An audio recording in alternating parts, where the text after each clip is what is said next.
Greetings, all your cultural lovers and dear viewers who are definitely watching this podcast, this film review. I am, of course, in Daniel Timmons of the DT Channel Studio. Yes, here with my very special guest is Setsu and Joe. Arf. Hey.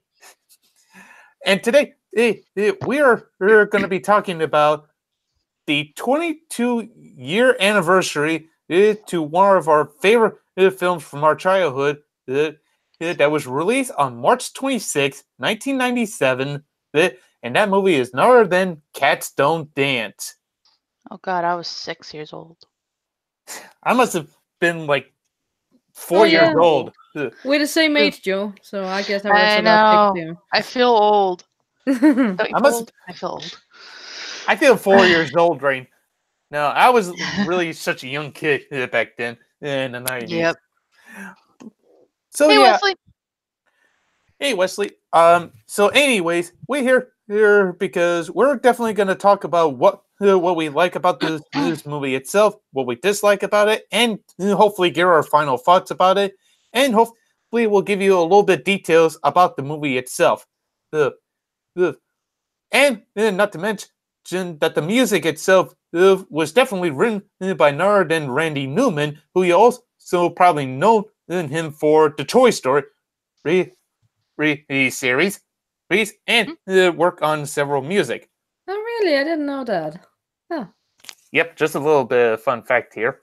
Also, fun fact, before Randy Newman, Michael Jackson was supposedly, he wanted to do a bit of a choreography thing here and there. But he definitely turned that down, so Gene Kelly literally step up the bat. And Gene Kelly. not only that, but the movie itself is literally dedicated to Gene Kelly. Right at the end of the credits. That rest in peace, Gene Kelly. We will definitely miss you. Tear. And also, he was also the guest star of The Muppet Show in Season 5, Episode 1. I don't know how or why. I just want to let everybody know. And It's he not was Muppet related. Yeah, I know, but still. He was also a guest star in The Muppet. So deal with it. Anyways, he was also in Singing in the Rain, along with many artists, to name a few here and there. Mm-hmm. There. And also, let's go ahead and get things started and just dive right in to what we thought about the movie itself, A Cats Don't Dance. So, let's go ahead and start with my very special guest right now. I'm gonna go ahead and let both Joe and Setsu just talk about what they like about this movie overall, and then I'll just be the last person here. So guys, what did you think about this movie? In your opinion? I thought it was cute. I mean, I'm a huge cat lover. I've had cats ever since I was like an infant. I even have one right here. So. Oh, kitty! Kitty. I hear the purring. Yep. That one's Buddy. We're talking about cats, Buddy. I would say yeah. Talking about cats. Who dance? Can you dance? No. Okay. Setsu, what do you totally think about this movie as well? Well, the funny thing is that, like you mentioned before, this is a beloved movie from our childhood, but I'm from Denmark, and I do not believe this movie ever made it here and got a Danish dub. So I actually didn't know about this movie before I was way older, like maybe a few years ago. Started seeing posts about it online. I was like, I like animated movies, I'll try to check it out then. So I don't have the entire childhood nostalgia thing about it, like I have some other movies. But overall, I think it's a fine movie. It's cute. I feel like it's trying to be Disney with the musical numbers and the cute animals and stuff, but it's not the greatest animated movie out there. But I think it's decent. It's a fine, cute movie you can sit down and just have a good time and watch. Okay, then. I would say Darla Dimpa though is like one of the best Mm, non-Disney villains though. I think she is one of my favorite things too. She was a very interesting and different villain, and my god, the voice actor can sing. That's amazing. Yes. Acting on her part for a child. That's wow. Yeah, about that. People who don't know, she's the anti-Shirley Temple. Yeah, so yeah, Darla Dimple, who is definitely like a portrayal character to Shirley Temple, and not only that, the singer who definitely sings on Low Ball on the Sea and Big and Loud, both 1 and 2, was definitely his song by Lindsay Ridgway. Mm-hmm. Never heard of her, but my god, she's great. Mm-hmm. And also, so the voice though of Darla Nipple is Ashley Peldon. I would say yeah. I mean, both of them do a spectacular job considering they're kids. They're not like adults trying to sound like kids. They're kids. Well, yeah, pretty much. And they were kids. Well, once upon a time they were kids. It's years ago, so yeah. She is 34 now. Dang. Man. Also, so I definitely enjoyed this movie so much right now. I just love the movie style to it. I love the animation to it. And I think these characters were just so entertaining and just so wonderful. And Danny will always be like my favorite character because of a few reasons. One, his name because your name is Danny. Yep. And two, he's got his very own dance move like Gene Kelly. And not only that, he is definitely voiced by the same actor who was in Star Trek of Scott. Yeah, so I'm not even joking, right? No, but Middleman can Scott Bukla can sing right now. No, I gotta give him props for that. Good. Wait, the one who voices Darla Dimple is the one who plays the little sister in Boy Meets World? Dun dun dun. Okay, that's Lindsay Ridgway? I don't think I watched that either. I was wondering who Lindsay Ridgway was. Now I know.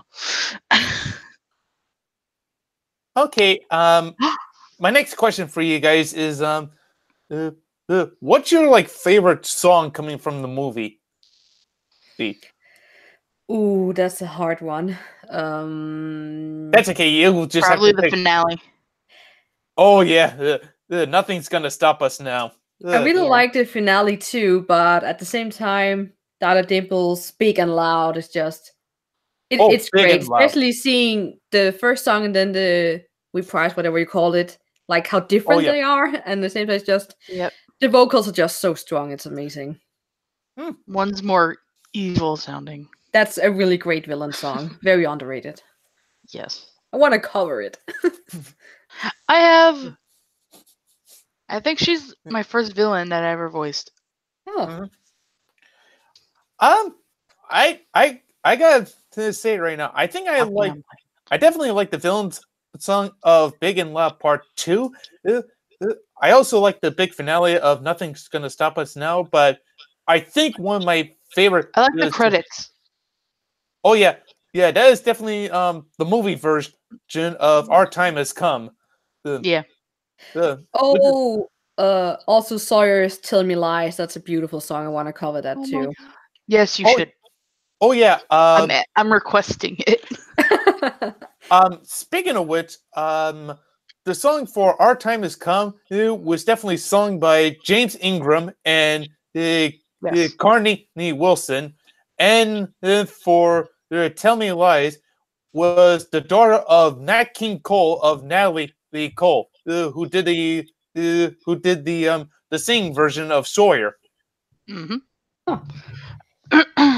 Which, by the way, I think her voice sounds so beautiful and yet so amazing.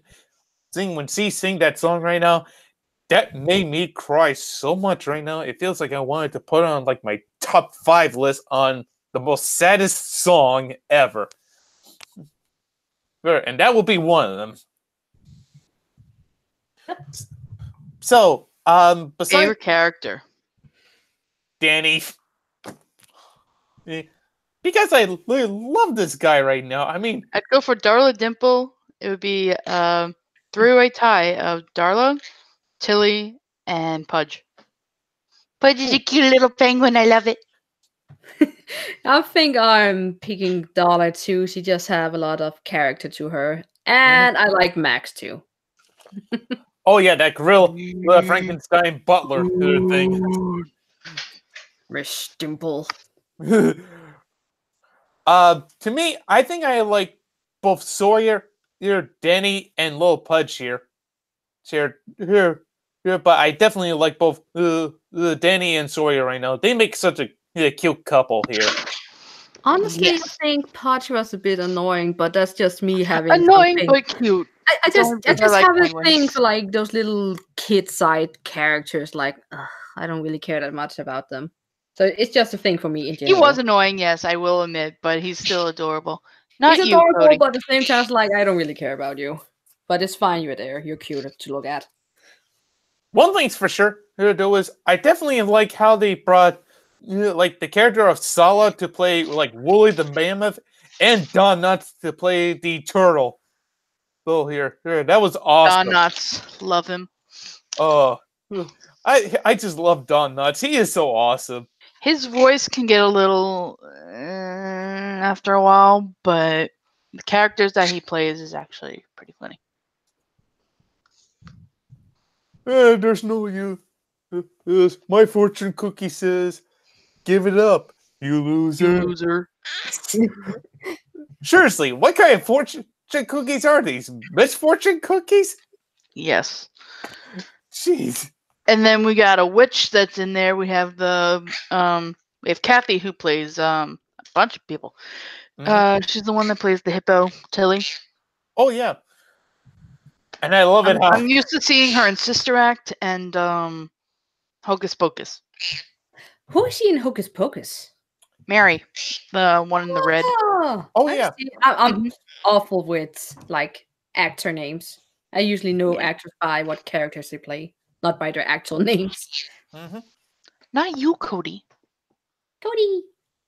Now, literally, back in 1997, then on March 26th, right now, the budget for that movie was $32 million, and the box office was $3.6 million. So it was totally, it was a box office bomb. And apparently, the director who directed this movie, the was not too very happy with the studio trying to sell a bunch of merchandise, and wasn't too keen on the advertising on TV as well too. So honestly, it's due to the lack of toy selling, and a bit of the lack of advertising on TV to get people interested in watching this movie be here, and that's why I feel like that's probably the reason why it became like a box office bomb. But hey, it's still got like a bit of like a cult following after that, and people still enjoy this movie a lot here and there. So yeah, that's just too bad about it flopping at the box office. I guess that's why it never made it across the sea to Europe. Because I hardly see any different dubs of this movie. So I guess since it was such a failure, so to say, they were like, nah, we're not gonna send it overseas to be dubbed and stuff. It's not worth it. People here didn't like it, so why would they? So that's too bad when that happens. Because maybe it would have a greater following in Europe. I don't know. Yeah, pretty much. Since Warner Brothers was also had the producing Turner feature animation that also did the 1994 film of The Page Master, which in this case that would be like another podcast film review for another week or for another day. Or that like was actually dubbed in Danish. I had that on VHS, so interesting. Yep. I just think maybe Cast on Dance, maybe it was trying too hard to be Disney. I don't know, with the songs and animals and stuff. I think so, yeah. It's just like it was the 90s Disney was so strong at that time. So it was hard. What? But when it came to like the awards, the movie itself did win the award for best animation, and it literally Did at the Oscars? yeah. So apparently, when Disney movie of Hercules is coming out in the same year, Cat Still Dance literally beat the Disney movie of Hercules for the best animation. How rude. That's surprising. I had no idea. Yep. I was kind of shocked right now when That's shocking news. I had no idea.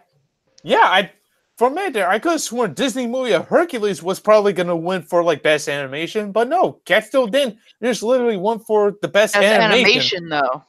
I'm sure it won for like a bunch of other stuff, though. Yeah, so I'm surprised that Cat Still Didn't literally got like won the award for that. So way to go, Cat Still Dance right now.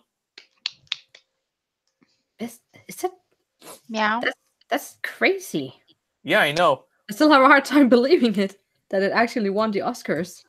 Yeah, but do you want to hear that's really shocking about this movie? What? Mm-hmm. Well, since this movie is literally set like during like the golden age of Hollywood, but as you can probably tell in the movie itself, with the posters for like Gone with the Wind, the Wizard of Oz thing, sort of stuff like that. This movie literally takes place back in 1939, and you see a bunch of animals wearing like all the blue and pink dresses in there, and they only have one line of script, so that means that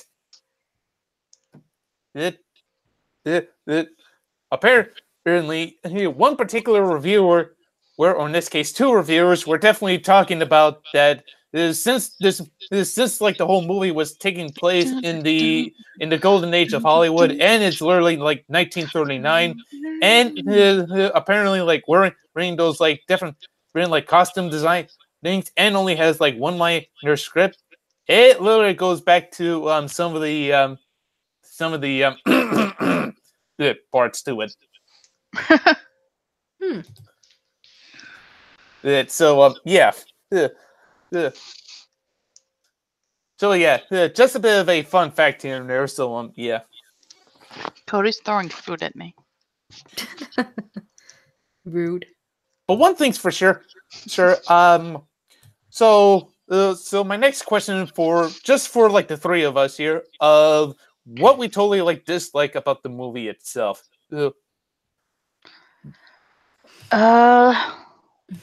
Like if you can like think of like one thing that you probably like dislike about the movie itself, what would it be?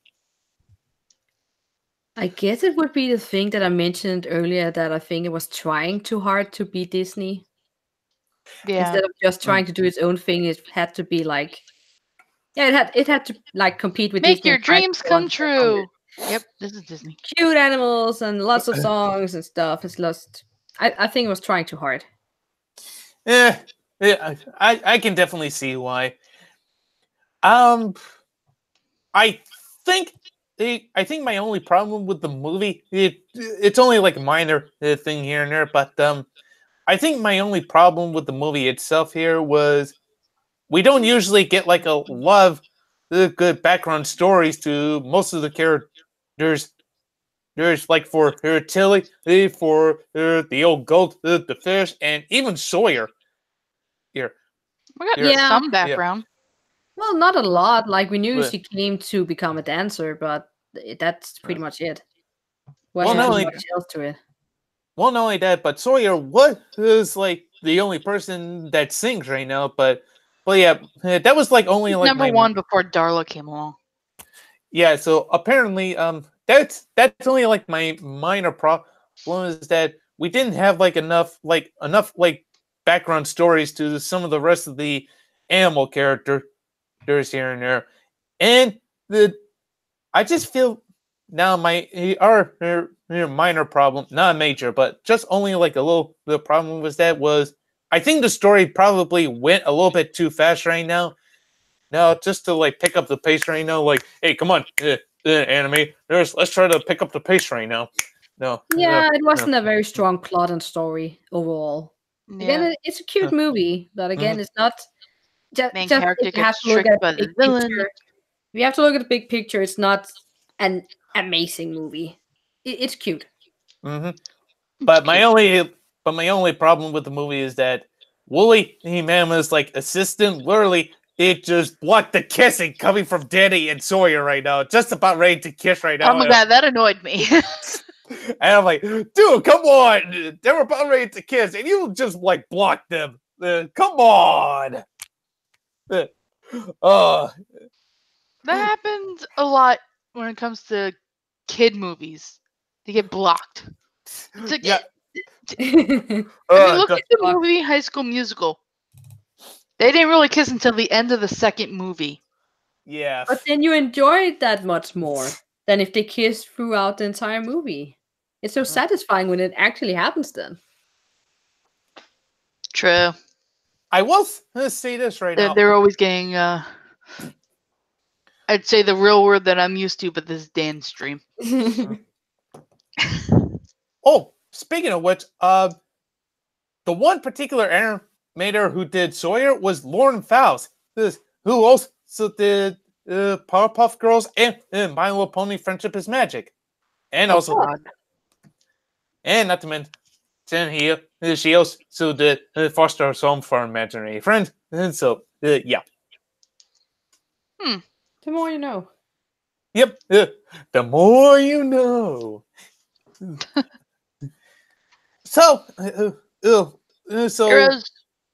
So yeah, those are like my only like minor problems that I have with the movie. Just only like two things was the backstories to some of the are different animal characters that needs to be like hopefully like it could have been more developed here and there rather than just only like a little bit. And the storyline just feels like a little bit rushed here and there, but it's definitely no big deal. Yeah, I just wish they could like stretch it just a little bit more so that way we can at least have some more character development and then maybe see you have both Danny and Sawyer to like at least just like have a nice good conversation to like one another here and there as well too. But I love the crazy shenanigans coming from Danny. When Sawyer does a little bit dancing, like not bad, a little rusty, but hey, who's perfect? And then Sawyer was like, Rusty? And I'm like, oh, Danny, I love you. You're my favorite character, Like but Danny wants to get slapped. you're gonna. I feel like Sawyer's probably gonna be like, I'm gonna jerk slap you. Yeah, and you think I'm Well, rusty. his plan worked, so he got her dancing. That is true. Yep. Oh, it was great, Ed. Oh my goodness. And the music was just so awesome at the same time right now. So upbeat. Mm-hmm. Mm-hmm. Okay, so let's give our final thoughts about the movie itself here, right in there. So I'm gonna let. So I'll just go ahead and let Setsu be the first one, and then to Joe, and then hopefully to me. Hopefully. Yeah. So anyway, Setsu, what are your like final thoughts about this movie here? And yeah. Well, I guess again, I think it's a fine movie to pop in and watch together with some friends if you're really not expecting to get this amazing animated feature like something DreamWorks or Disney has done. If you just want to sit down and have a good time with your kids and some friends, it's fine. It got some cute songs, it got cute characters, very interesting villain, but I don't think it's like an animated feature. I will like tell my friends and say, hey, watch this super great film. I got a bunch of other stuff I would recommend instead. That is true. Mm-hmm. I'd have to agree with her on pretty much everything that she said. Okay. You want to see a movie with dancing and singing animals? There you go. You want to watch cats and other animals dance and sing, then yeah, do that. But don't expect it to be anything like Disney or DreamWorks. And if you're a fan of Shirley Temple, don't watch it. You'll get insulted. Okay, Joe. Do you have any final thoughts in your opinion? Or do you Not want that to much, just, no. or do you want to It's just to just like agree cute. with? I'm supposed to a full fandom of this, but I'm like, not many people auditioned, and I guess I only wanted to do it because I wanted to voice my first villain. And But I mean, yeah, we can do a collab, Dan. We can do a collab. yes, this, yeah, this. Hey, Destroyer. Ah, yeah. I'll go ahead and give my final thoughts on this.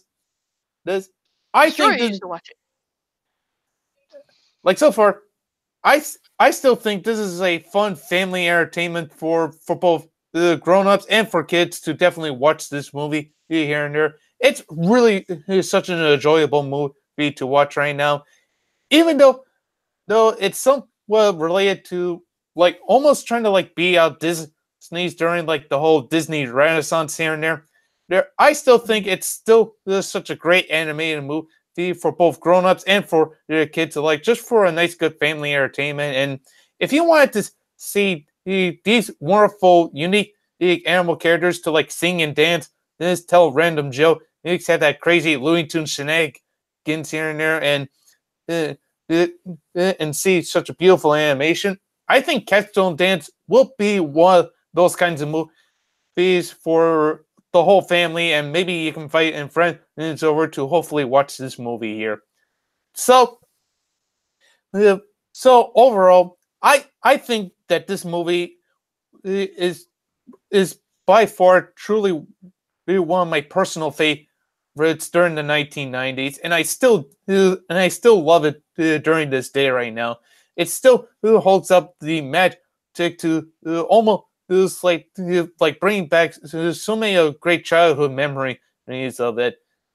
And not to mention, it was definitely nice to see that Gene Kelly they literally they made this production even special before he passed away during this final production on making this film here. So yeah, I gotta say this has been such an amazing movie for everybody to at least enjoy it. Yeah, so I'm gonna give this movie at least these 10 out of 10 for its wonderful performance here and there, and it's absolutely amazing. How about you guys? I'd say 9.5 out of 10. I don't really know because it's a cute movie, but there's really better animated features out there. Like this movie, I don't think it got the stuff to like be aimed for like adult viewers. Like, of course, older people can watch it, but I think this one compared to some other animated features is more aimed at mainly at small child audience. It doesn't have that much for the more grown up crowd. That So is I true. think I'll give it a 7 out of 10. Okay, Okay. then. Get it. Then most people have their own different opinions, so not everybody has to agree or disagree with other people they have to totally agree on. They have their own different opinions, so I can. So it's definitely okay if I don't have to like agree or disagree on your guys' opinion here and there. Okay, so it's Yep. definitely no big deal. So, anyways, you guys, thank you so much for watching this 22nd year anniversary podcast review to the movie of 1997, of Cats Don't Dance.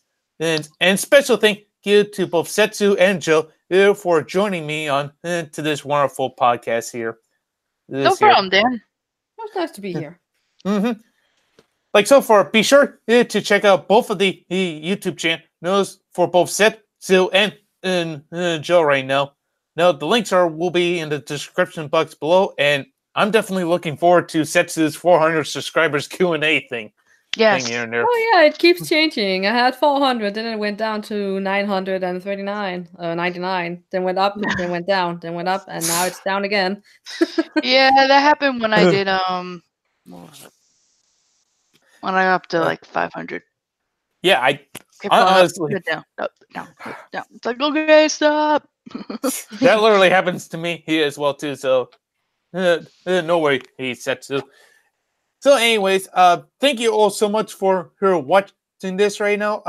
Feel free to comment down in the comment section down below. It just tell me what are your thoughts about the movie itself. Do you enjoy it or dislike about the movie?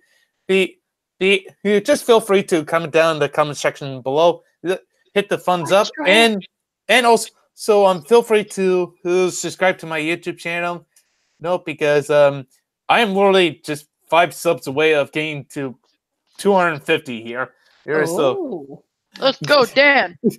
yeah, so I'm both excited and nervous at the same time right now. But hey, but best of luck to me anyways, because I am definitely gonna hopefully try my best for the Muppet Jeopardy game that I promised you guys that will be coming. I mean, hopefully sooner or later, as soon as my mom and I hopefully see about trying to work on making the PowerPoint Muppet Jeopardy game here and there. And then so just stick around for that, and hopefully I'll try to make sure to give you guys some more update for my upcoming videos, or maybe even some new project that I will probably see about working on during the next couple of days or so. But so for just a bit of a quick announcement that both tomorrow and Thursday I am definitely going to be busy because I will be helping my dad out with a couple of stuff here and there, and I'm also going to try to help Dad of getting the pool like hopefully clear off just to get rid of the leaves, and so for the pool is going to have to be open soon, and so I'm definitely going to be helping out with that. So have a pool. Yeah, I definitely have a pool here. So lucky. Sorry, Joe. Once I move, maybe I can have one. You wish. Anyways, I'll have a bigger backyard. Okay, don't get it. But anyways, also feel free to subscribe to my YouTube channel as well too, and also hit the bell icon to get notifications of upcoming videos and or possibly streams here and there. But yeah, but also please make sure that you support and subscribe to my very two special and gifted friends of Setsu and Joe here. They can really use your love and support here. Yeah. Yeah, and also, so like I said before, make sure that you subscribe to my YouTube channel as well too, and hopefully once 250 subscriber comes around, I will promise you guys. Hopefully, I will promise you guys for the very special Muppet Jeopardy game that you can feel free to watch and feel free to play along but you'll as well play too. fairly. Yeah, don't worry, right? Because I'm pretty sure my mom will be the hostess of the Muppet Jeopardy, and I'm gonna try really hard to take a wild guess at some of the stuff without cheat, without being cheated here. Okay. We'll see. That means if you get something wrong, no throwing a fit, Dan. Don't worry. I'm not gonna like throw a fit here and there. Okay. Well, to be fair, if I join in, you'll probably win anyway. Muppets never really became very big here. I remember watching some of it in German. Sesamstraße. So I remember Fraggle Rock was a thing, but the Muppet Show, I don't think it ever made it here. Oh, that sucks. Yeah, the Muppet Show was literally going from 1976 to 1981, and it's been over like 100 countries here and there. So I think it probably made it to like Denmark, I'm guessing, but I'm not sure. Well, perhaps. I only remember that Fraggle Rock was a thing. It got dubbed at least. Yeah. But anyways, thank you all so much for watching the Catstone Dance 22nd year anniversary of the film podcast review. Be sure to subscribe to these two wonderful people's channels here, and feel free to subscribe to my YouTube channel as well too. Anyways, I'm of course Dale Timmons, along with Setsu, Joe, and Joe here saying follow your dreams. Hope all you guys have a wonderful day and enjoy the rest of the month of March here. So goodbye, everybody. Bye. Bye. Correct.